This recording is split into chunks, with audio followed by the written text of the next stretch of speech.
সাজিদের 103 degree জ্বর। এখন এই রাতের বেলা 7টা বাজে, এখন এই হসপিটালে নিয়ে যাইতেছি। দিনের বেলা ছিল ঠান্ডা জ্বর হালকা 199 এরকম, এস খাওয়াইছি, ঠান্ডার ওষুধ খাওয়াইছি, কিন্তু এখন 103 ডিগ্রি জ্বর। কাফার লেগে যা করতে পারি না, রাত্রে আরো বেশি কালকে রাত্রে ঘুমাইতে দেয় না, জ্বর উঠছে নামছে এরকম।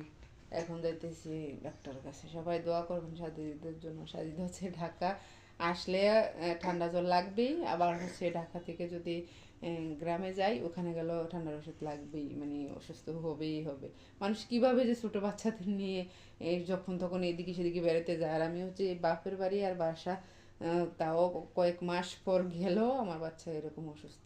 বাড়িতে গেছি তাও 1,000 টাকা ঠান্ডা জ্বরের ওষুধ লাগছে। যতদিন ছিলাম ওই ওষুধ মুখে ছিল, একটু ছিল, নিয়ে আসি নাই।